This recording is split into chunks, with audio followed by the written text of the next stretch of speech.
Hi, teZa. Welcome to the show. Well, hi, John. Thanks for inviting me, and hello to everybody who is listening or watching, wherever you are. Yeah, and this is going to be an interesting episode. I was looking through your books over here. I love the covers. They're really neat and really up my alley. And I can hardly wait to get to those books. But before we do, you seem like a very interesting person. I think it'd be best if you gave us a little backstory as to who you are, where you come from, and what you're all about. Well, if I was listening to myself tell my life story, I would say, wow, she must be at least 1,000 years old. But I've done a lot because I just was born with this adventurous spirit. And I started having adventures from the very first memory that I had, mostly running away from the place where I was found myself growing up. I didn't like being where I was. I didn't like this. I didn't like that. So I just started moving my own self. And fortunately, my father was a traveling salesman, so that augmented the moving around business. So I just got used to being a gypsy. And by the time I got to college, I had learned to sail. So I decided I'm going to the Caribbean and I'm sailing those islands because I love the tropics and I love plants.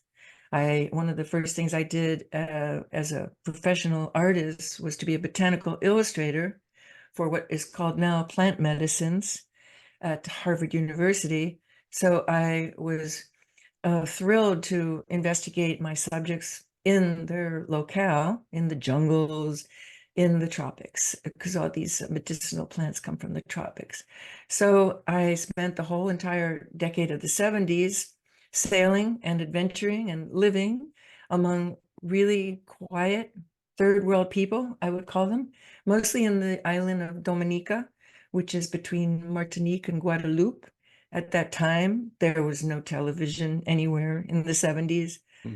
And I actually, on several occasions, found myself being the only white person that these people had ever seen, especially little kids. There was no CNN yet. People did not know what was going on in the rest of the world. They just knew what was going on in their little village. And I was passing through as a traveler and also organizing people to become co-ops because they were peasant farmers at that time. And the business that my associate and I organized, which was called Better Roots and Fruits, we gathered up vegetables and fruits from peasant type of farmers and shipped them to islands that were in drought, like the Virgin Islands Oh. and St. Martin. So I really became a West Indian woman. When I came back to the States, everybody asks, where are you from? Because I can turn on the West Indian accent if I want, man. I'm talking very much the lingo of the Calypso. But from the Caribbean, I went to Israel and spent a year living there because I had a fascination with that situation. And I have Yeah. an inside understanding of what's going on between the Arab and the Israeli world. I understand it very deeply. I am not Jewish. I am a person who sees God everywhere. I embrace every sort of person except anybody who does violence against another person Mm. or the environment. But I call myself a lifelong yogini, yogini being feminine. You might call me a Right. lifelong yogi. Yeah. And Buddha was a yogi. Mm. So I'm not a Buddhist, as you mentioned earlier. You're not a Buddhist either, but I am a yogi. And I have been pursuing the yogic philosophy, starting with the physical, because I was born with a scoliotic spine. I was in a lot of pain as a kid, and I discovered yoga in a book when I was 18. I am now 76. You do the math. Yoga saved my life. Yes. Yoga made me strong, even though I had a very severe case of scoliosis, probably from falling out of a tree because I Mm. was a tomboy. Anyway, so the art and the adventure were hand in hand. I had to taste the life myself. You know, a lot of novelists, because my latest book is a novel, they just somehow get into their imagination. And I wanted to live everything. And of course, the novel that I have published now is a lot of imagination, especially magical stuff. But all the books previous to the novel were actual life occurrences, nonfiction narrative, it's called. So with this information, I always wanted to share what I had learned. And Yes. I've always been a writer and an artist. I either create something with objects like paint or sculpture or gardens or stone or cement or film and mind stillers. I do meditation videos on YouTube, or I create books, which to me are like little babies because you can really hold them and Yeah. smell them, not just the physical book, but even an ebook or an audio book. I narrate all my books, and they're just such a delight because a book you can spend so much time with rather than just glancing at a beautiful painting. Like behind me, for instance, this is one of my paintings. That's nice. Yeah. Yes, it's very nice, but you can't spend that much time with it because it's a fleeting thing. That's Mhm. the way objects are. But a book is like diving into memories, diving into relationships. So that's my story, and I love sharing with people. That's why I make myself available for interviews like this or conversations like Mm. this. I just love spreading the joy because there's too much grief and I would say whining from people Yeah. rather than experiencing the now and the magic of this now, which once I grasped that that's where the magic of life is, it's not when I die and go to heaven, as I was raised as a good Christian girl. I discovered nirvana within inside myself. So I decided to create my heaven because I had already been through hell. I am a recovering addict, alcoholic. I have 40 years in sobriety this year.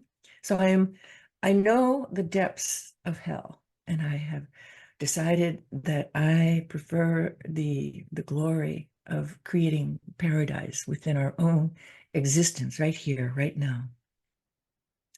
Fabulous. That was very nice, teZa. Very nice. Well, it's only going to get better from here as we now are going to start delving into your books. And as I said, the artwork itself is infectious. It really draws me in. You say you were writing more nonfiction at a certain, before, and then you switched to fiction. Is that correct?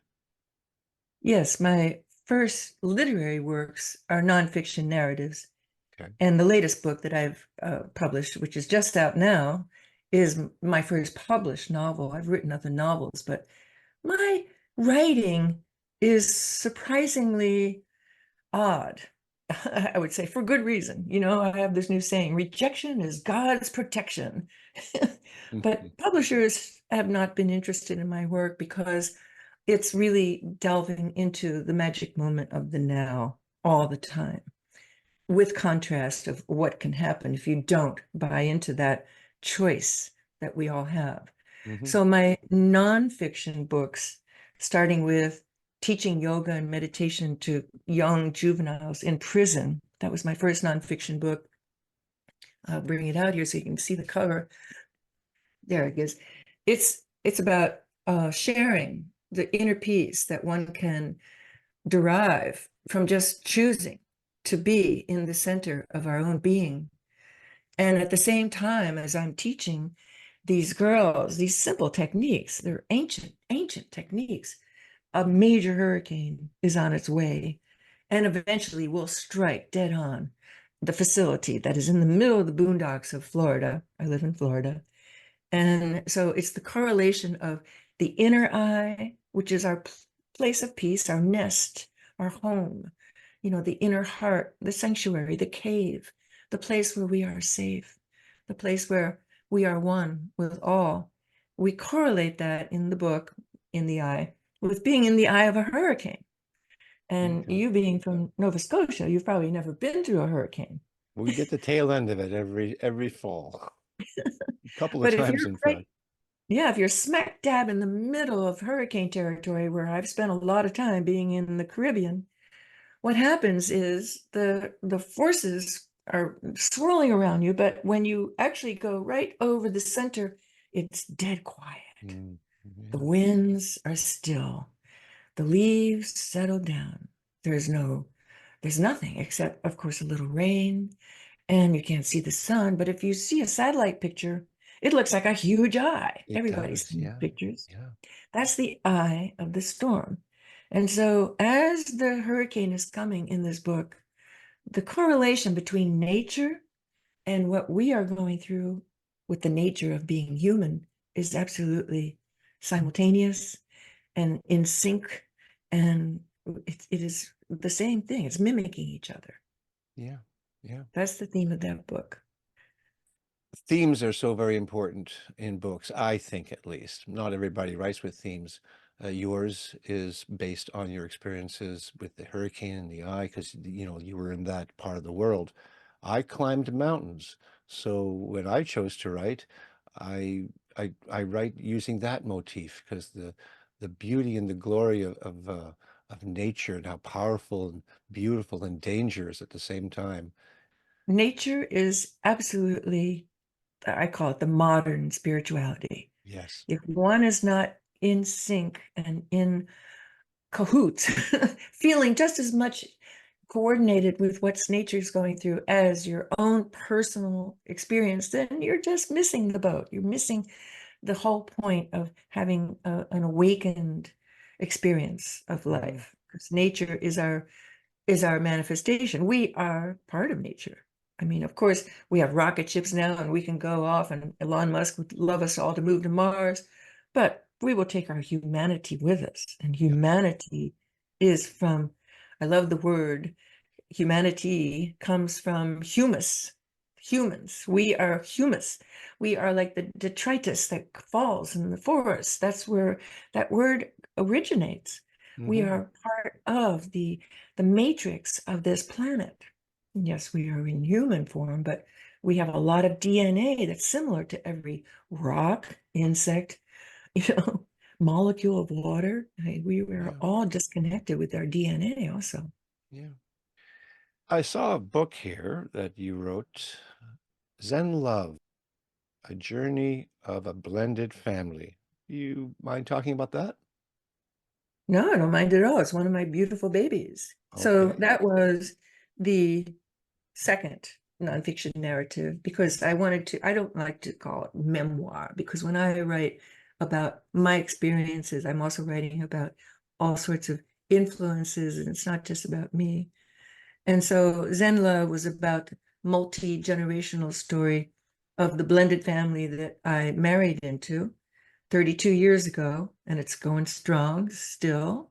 For an adventurer and for a bachelorette who was 37 at the time. Oh, no, I was 41 when 44. I was 44 when we got married. Keep forgetting those ages. Doesn't matter. We're all ageless. I married into a situation that was, for some people, very frightening because it was so drastically different, not only in where it was taking place, it was in suburbia. And I was the type of person, I was a refugee from suburbia. I swore on my adventures never ever to live in a suburban situation again. I'd always either lived in jungles or on boats or, on the top of a mountain or deserts, everywhere I could, and cities. But suburbia, well, that was a challenge for me. But love draws you to wherever you need to be filled. And so I followed my bliss. I followed the call of love. Quite literally, I didn't know what I was getting into because I met this man on the telephone. I had no idea what he looked like. This was before the internet time. I couldn't look up his social media. Hmm. I couldn't do any referencing. It was his voice, the timbre of his voice struck my chord. But I was already very much attuned to nature, and I was already very sober. So people who don't have any outside influences, whether it's pills or potions or, booze or whatever your bag is to change your perspective. When you get away from all of those substances, you become an adjunct of nature. So the resonance of this man's voice just, it shook my whole life. And I knew after just one conversation that I would never be complete without being with that person. So the whole book is about how I followed my bliss. And even though it was a very challenging situation that I married into, there was a biological mother who was quite crazy, who was threatening to kill me. There were children, young children, who needed to be healed because they were so broken from Mm. trauma. There was economic crises, and there was spiritual like conflicts of trying to understand each other's words when referring to the divine. And all those things made for a really interesting healing on my part.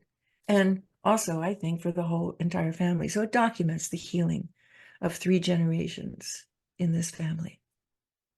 When did you write that book? It was published in 2019, I think. I'll show you the cover here. 2000, I got the reflection of the light. Oh, no, that's And good. that's Angel Mom. I am Angel Mom instead of stepmom. I always called myself Angel Mom. I told the kids, you can call me whatever you want, but I am your angel mom. I'm not stepmom. Because stepmom has such a bad rap, you Yeah, know?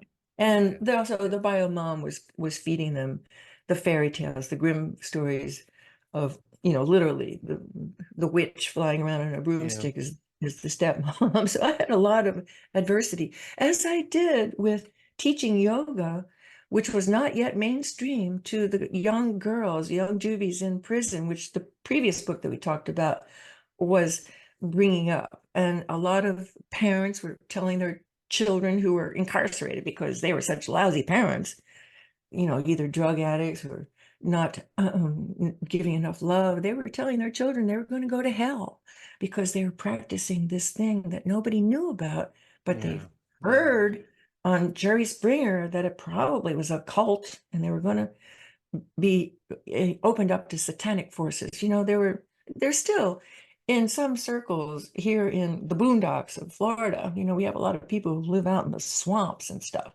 We have people who think so backwardly still. yeah. Well, Quite astounding. it's more than the Boondocks, apparently. I mean, I don't like to get too political, but from what I see, some of the religious thoughts that are south of the border, we don't really have that kind of extreme talk in Canada. Yeah. So my heart goes out to the people who are suffering as a result of this religious abuse, basically, is what I see it Yeah. as. Yeah.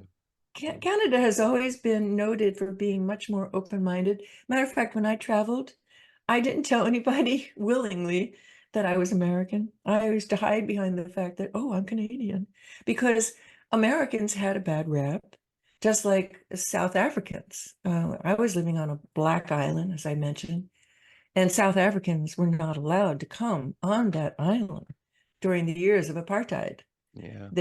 If they were on a sailboat, they had to just whoosh, cruise on by and get to another island Yeah. because the black Caribbean nations had a political statement that if you're a member of an apartheid nation, you cannot come to our country. Rightly so. Yeah. I agree. Rightly so. Yeah. That book, Zen Love, when you showed it, it's a fairly thick book. I mean, it's got a lot of good information in it, I would imagine, and especially with talking about blended families, be it that your experience, could that book help people who are find themselves in a blended family and I've never been in one, so I don't know what it's like, but I've heard that it can be a struggle. Yeah, you are in a blended family. Humanity is a blended family. You're a human being. Everybody who's listening, I think, is a human being, unless there's somebody there from another planet. Um, if we are human, we are part of the human blended family. Oh, yeah. We are more and more intermarrying. We are more and more becoming brown instead of black and white. We are more and more embracing God as everywhere, everything, rather than saying, no, you got to do my religion or I'm going to kill you. Yeah. You know, we are blending. We are blending so much that in 100 years, humanity will be fairly unrecognizable from what it is today. Sure. Lots of people, lots of sociologists have said this. Yeah. And I agree. So my book, Zen Love, does not document just one little tiny family. All my books are microcosms of the macrocosm. Every single book I ever write is about not just one person or a few people or protagonists and Okay. antagonists, all that. It's about seeing that this situation is happening out there in humanity. And to make it into a story is similar to what Christ did with parables. It's just much more interesting to hear a story than somebody getting up there. Now, people, now we know you're having trouble. And so you got to do this and then do that. I mean, it's just so interesting when you make a story. And a Zen love story has a lot to do with detachment. Detachment. I call myself in the book, I earned the title of being the queen of detachment. And if you're a man, you can be the king of detachment. And what does that mean? That means that you can love with all your heart, but yet you can accept whatever is happening without feeling like you have to be in control of the results, of how it's going to turn out or how it's even working out. And that is the way it is when you're raising young kids, especially when they're somebody else's kids, especially if they come from a different culture, a different set of values, a different set of, health standards, hygiene, even. And this is the story of humanity. I mean, when we look at a guy on the street or a woman who's begging, who's homeless, who has a little sign, we have a lot of that in America. I don't know if you do in Canada. Oh, yeah, sure. People who really need our help, we should not be thinking, oh God, that person. Well, we should be thinking, hey brother, hey sister, how can I help? As long as the money's not going to be used for booze or some crack or whatever drug is happening. Whenever I give money to somebody who's destitute, I can tell by their face if they're into whatever addiction, but there used to be a time when I did not give money to people like that because I didn't understand that they were my brother or sister. And today, I am so close to what their situation is. It's just the drop of a bomb, for instance. If a bomb goes off and I lose everything, I'm on the street. Yeah. So who's going to give me a dime or a dollar if they think that, you know, I got there? Those were my choices. Yeah. Sometimes things happen and we have to just help. And we have to realize that we are one big human blended family. Yeah. And what's happening over in Russia and Ukraine is happening to all of us. And Mm. what's happening in the Gaza Strip is happening to all of us. When you're talking about a blended family, you really made me think that, yes, you're right. Just being human on this planet, with all the migration of people moving around, immigrants coming into countries, we have to act like a blended family. And this book, Zen Love, could help people understand that better. My focus in life is the spiritual blendedness, the oneness that we are in our essence. I've already done the outside stuff. Hmm. It didn't work for me. Yeah. It made me become a drunk and an addict. And I left America because I was so angry during the Vietnam times. And so, anybody who's listening, if you have that feeling of being angry all the time, you better go somewhere else where you can see where real oppression is operating. Full force, dictatorships. Go to Cuba. Go to some place. I mean, I've been to Cuba. It's a very depressing place. Only hardcore socialists think that that is going to work out. And hardcore socialists it's been notorious that it hasn't worked out. It has Yeah. to be a balance in life. We have to help one another, but then we also have to be free with enterprise and Yeah. motivation. Hmm. But my focus has always been the essence of our humanity, which is our spirit. And so the three parts of our being alive, mental, physical, and spiritual. I do this every day. I say, oh, how am I doing with my three different aspects? Do I need to perhaps study a little more today? Am I feeling, not so bright in my little 76-year-old mind? I mean, I think I'm doing pretty well at 76. And then I have to ask myself about my physical. Lately, I've been saying, you got to go easy. I've had a hip replacement. I've had a neck fusion. I'm out there gardening every day. And I'm I'm at the age where I do a lot of yoga to keep limber. I don't take Mm. any drugs, but I realized that there's limits to our body. When I was younger, no, the sky was the limit. You being a mountain climber, you know how that is. And then the spirit part. How still and how peaceful is my inner connection to what's going on in this world? And if I feel disturbed, then I realize it's me. It's not outside. It's not what war. It's not what horrible person is trying to become the leader. It's not the weather. It's me.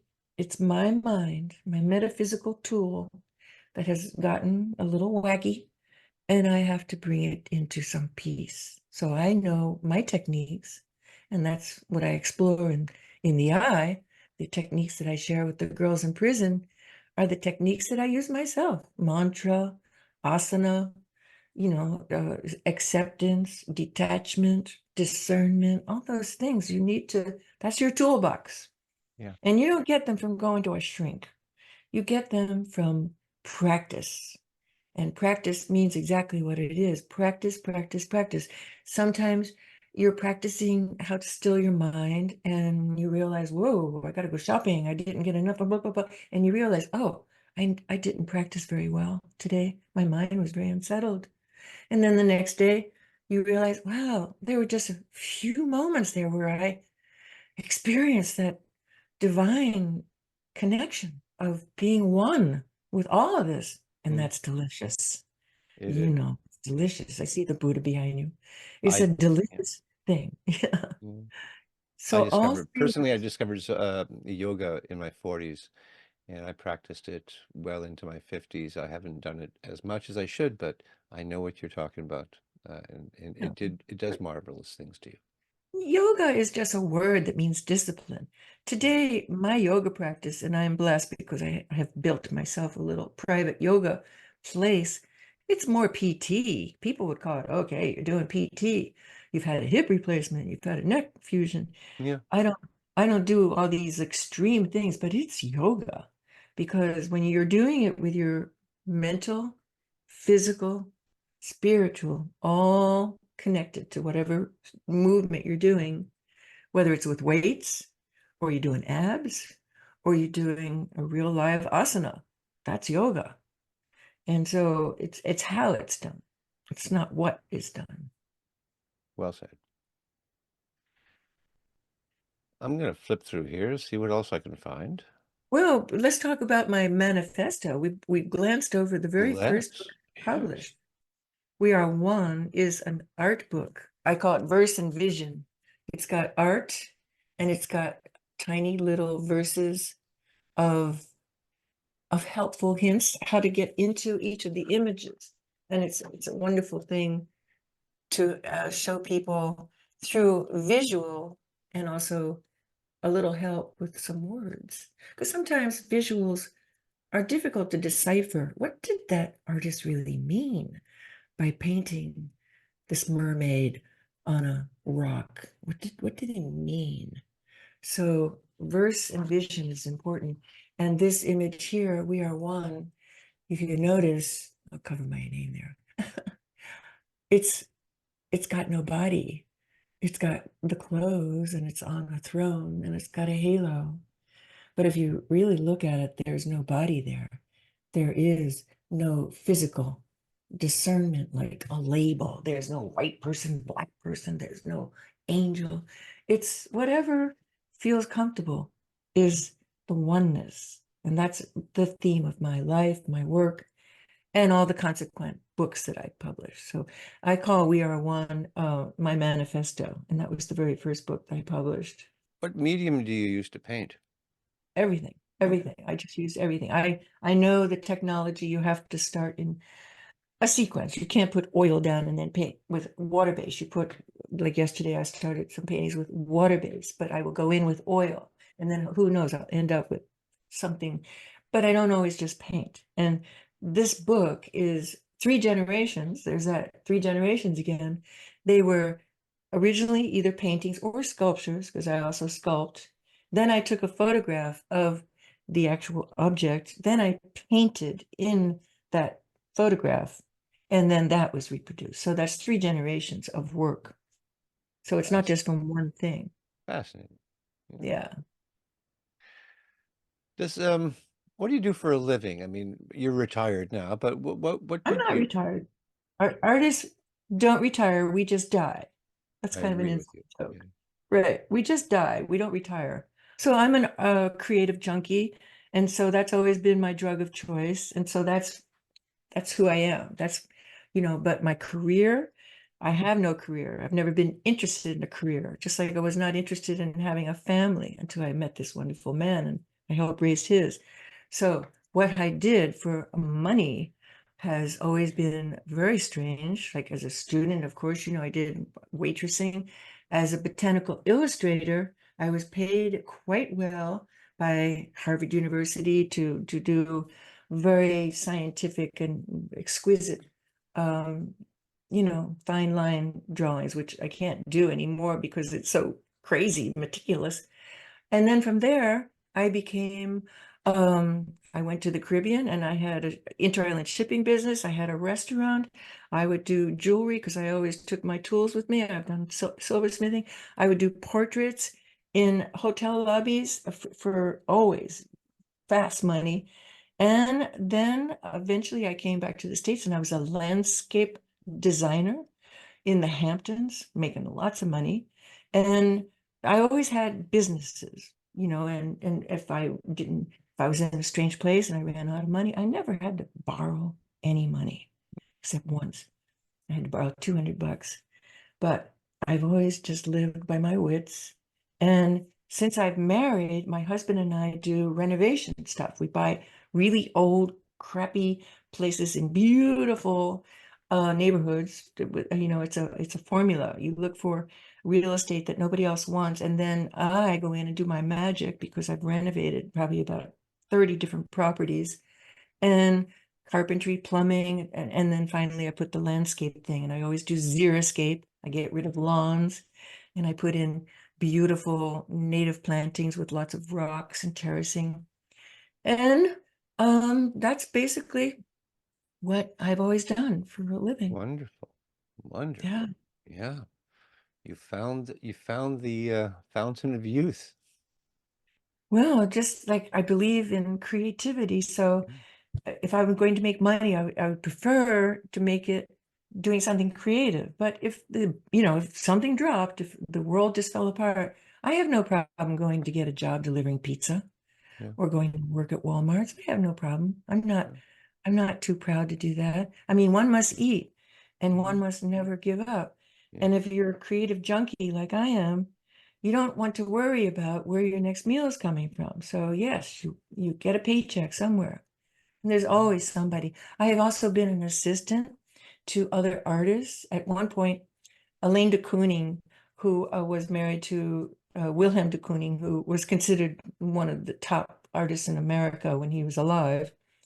And I really wanted to work with Elaine because she was a writer and an artist like myself. I sent her a letter. That was before the days of computerization and emails. I sent her a letter and I said, I really want to be your assistant, and showed her a picture of me next to one of my paintings. And she hired me within like 5 minutes of getting the letter. And I was her assistant for 2 years. Well, I'm sure a lot of people are envious of what you've done and wish they could do that as they go to their Monday to Friday 9 to 5 jobs. But your life doesn't sound that simple. You had to work very hard at it to get to the point where you're doing exactly what you want to do at any given time. At the same time, though, it's not that difficult once you tap into your spiritual self. Then it becomes easy. I've noticed that in my life as well. Yeah, it's like Joseph Campbell told us many decades ago, follow your bliss. Hmm. And when we know what our bliss is, then it's easier to follow Yeah. if we are sensitive enough to feel that connection. So Hmm. of course the drugs and alcohol thing messes everything up because you're not attuned to your human feelings if you're numbing yourself, whether Hmm. it's medically prescribed, like some people, um, this is called the Prozac Nation, America. Yeah. Everybody's on Xanax or whatever, Mm. and they're all just a bunch of zombies. Yeah. Yeah. Except for those of us who have allowed ourselves to be awakened. No, I don't just mean total sobriety. Nothing wrong with having a little wine with your dinner or a little this, but I wasn't that kind of a person. I went all the way in starting with the plant medicines. I'm one of the early psycho explorers, with the psychedelics and expanding your mind. And then I realized, wow, you don't need drugs. You need to meditate. Hmm. And when you learn to meditate, you don't need substances and everything just happens naturally. Yeah. But I think when people, if they experience envy, they don't realize yet that it's their choice that they're living a life that is not what they want. And like I tell my husband every night, wow, thank you so much for marrying me. I mean, after 32 years, I'm so grateful Mm. that he had the presence of mind to marry me. Because, like a less courageous man wouldn't. Because here I come into his life, and even my mother told him not to marry me. She, it's like, you don't want this woman, she's too crazy, but it's not, it's a good crazy, in the Yeah. world of spirituality, we call it holy madness.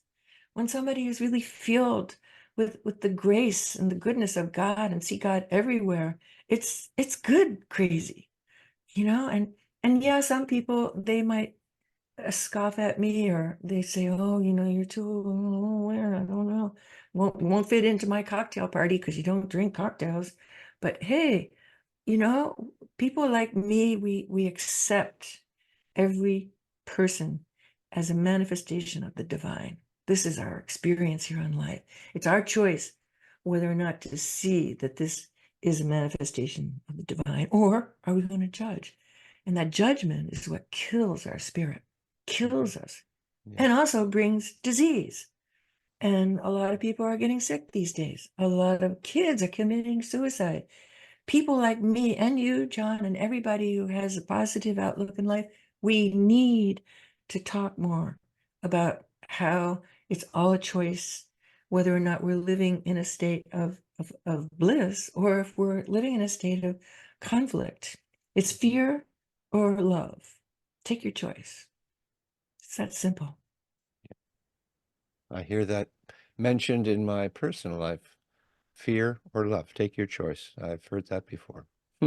Well, the fear thing is easy to recognize because when we're attuned to our human feelings, we get that disruption. We get that uncomfortability, like we're not comfortable in our skin. That's when we're in fear. Yeah. And when we learn to recognize that, then we can take some action and just say, okay, just gotta, whew, I gotta change the channel that my mind is stuck on. And Mhm. sometimes it takes really talking to ourselves and saying, nope, I got to stay in the moment. I got to focus on my breath. I got to have a mantra. I got to keep it positive, have a affirmation or something to get out of that rut that fear is. Yes. And then when we're in the love motion, the love motion, the love wave, things become stilled. Our mind stops arguing with itself and we expand and we can feel our heart opening and we can just dive into that deliciousness. Now Mm. that doesn't happen just in meditation. You can bring that state into ordinary consciousness. The more we meditate, the more we practice, we embrace that state when we actually purposely still our mind through techniques, and then we invite that state into our real life, or we choose to. Mhm. That is the theme of the novel. So tell me all about that. So the Bridge Tender was the last book, but this was the second to the last book, Hybrid Vigor. And that's a term in botany that signifies you have one beautiful specimen of like tomato. It's just a beautiful tomato. And you have another specimen, but it's got something special. It doesn't go bad, or it doesn't get affected by drought. And you put these two together by cross-pollinating, and that seed, that new plant is a hybrid vigor. So you take something of the same species and you make the new subspecies. So hybrid vigor is an exploration of how animals, we ourselves included, because we are human mammals, we're animals, but all the other animals that I explore in the book, Hybrid Vigor, are either wild or domestic that have taught me lessons, that have brought me more expanded awareness of who I am potentially as an animal on Earth, and different qualities. Like, for instance, a turtle.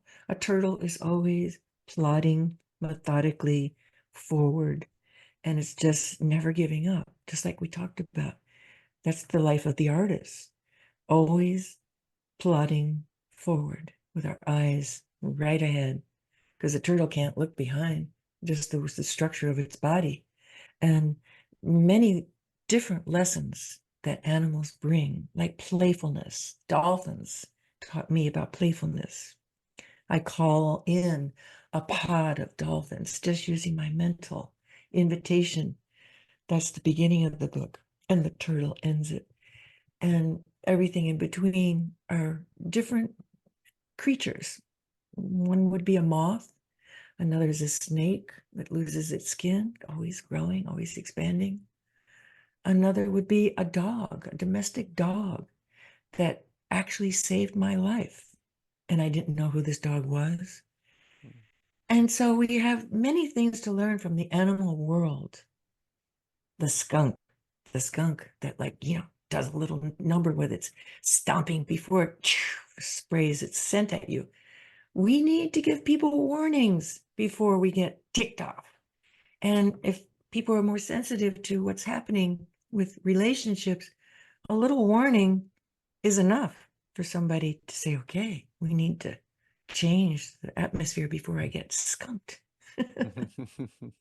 So there's so many lessons that I learned that I put them together. They're joined together by the narrator, who is a wild rooster who's waking everybody up with his call, and he keeps moving around because he's wild. He got blown away from wherever he lived in a hurricane.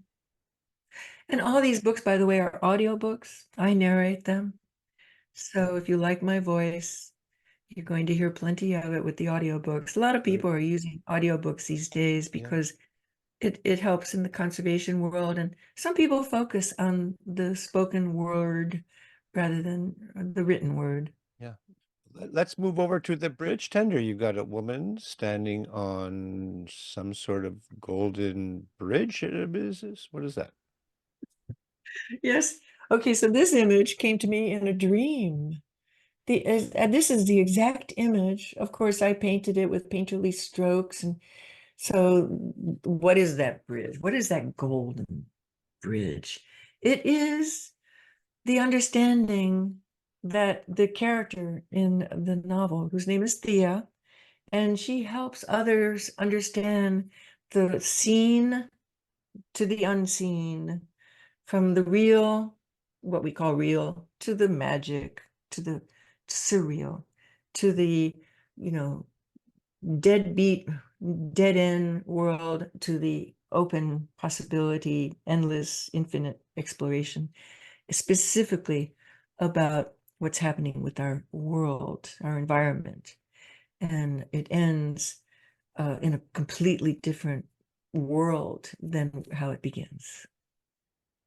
Without giving it away, what would be the conflict in there? What's the point of the book? I would say, like what we talked about earlier, is that it's the choice between fear or endless possibilities of love. It's how to get out of the fear syndrome when you're stuck in it, when that's all you know. You Mm-hmm. have no mentors, you have no guides. How do you do that? You have to you have to be courageous and just take a plunge. Mm. I take it that you're a happily ever after writer. You end the Happily. books on a positive note. I don't know. Yeah. I like a good mystery. I like open-ended enigmas. I'm more into enigma than happily ever after. This is planet Earth. Do we have happily ever after on planet Earth?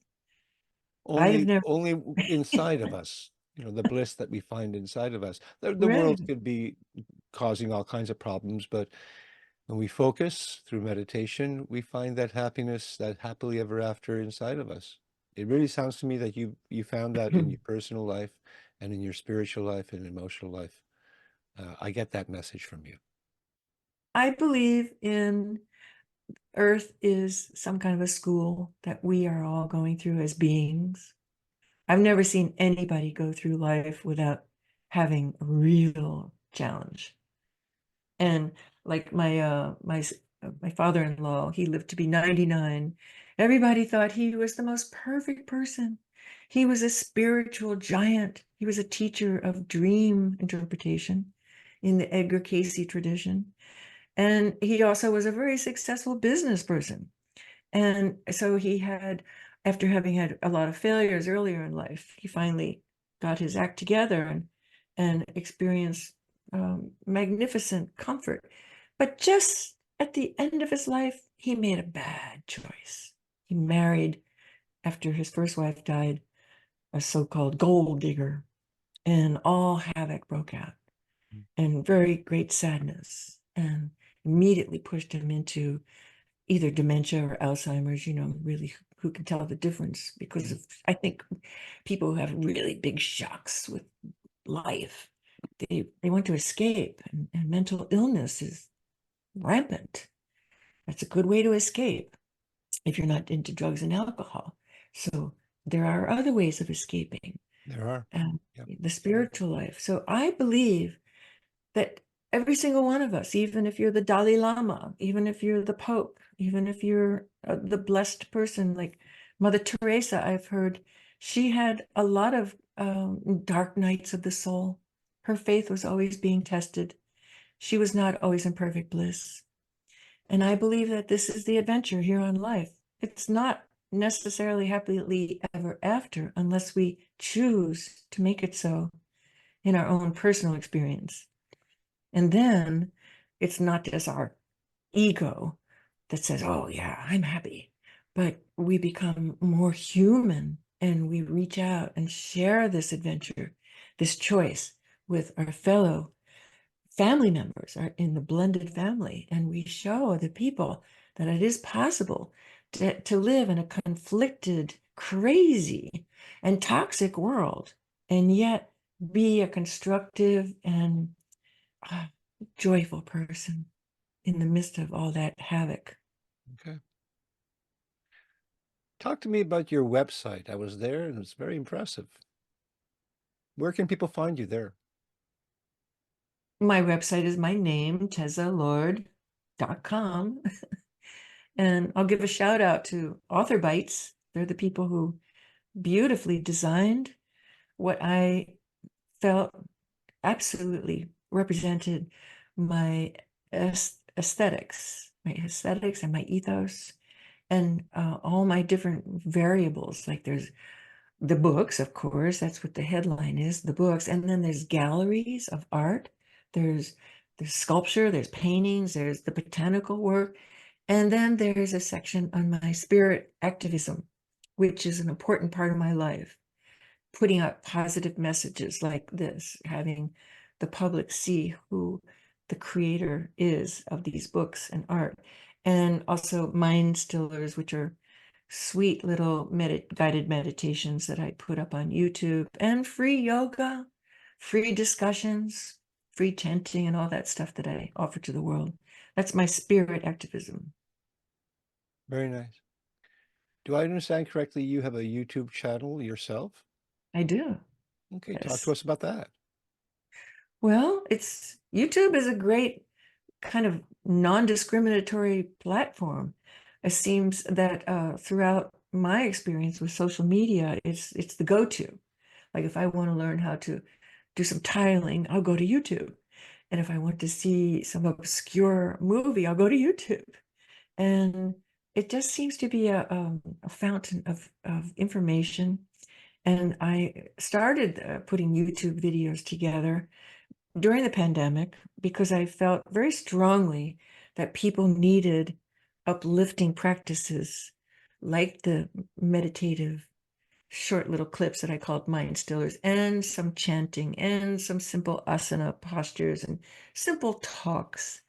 And I don't try to make it into a celebrity thing. I don't really care about that.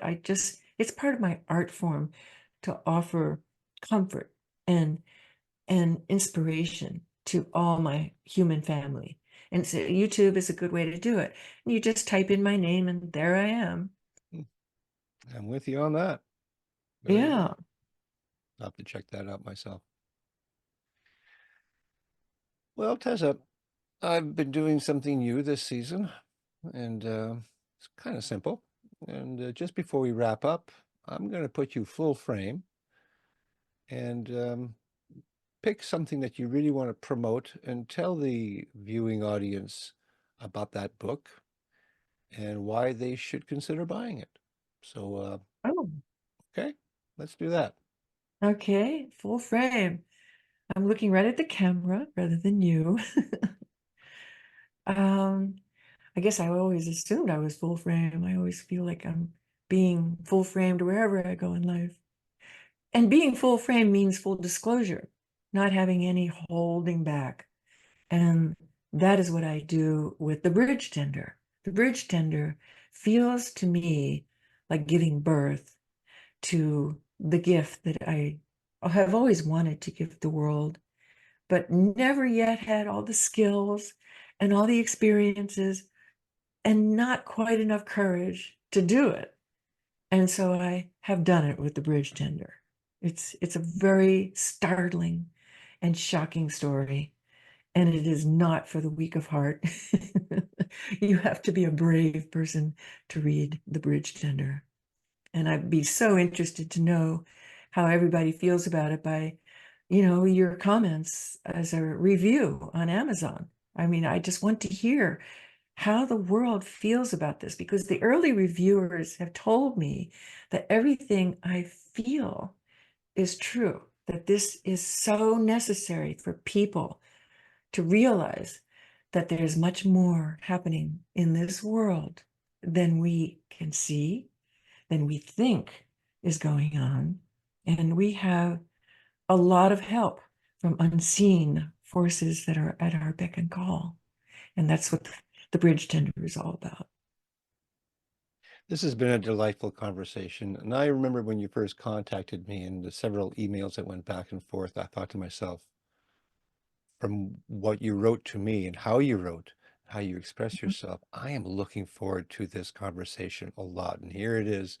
We're wrapping it up. It's been wonderful. I've really enjoyed myself. I enjoy your energy and the peace that you bring with it.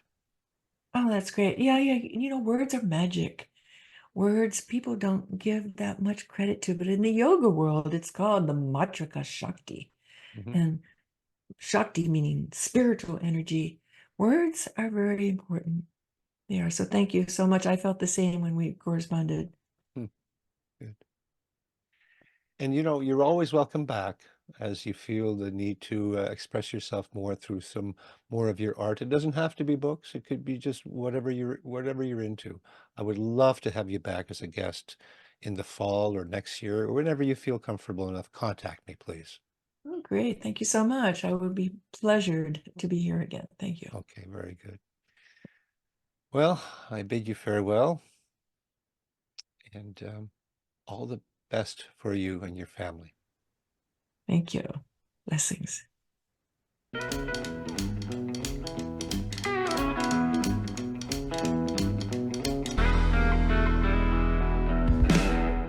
Thank you for watching.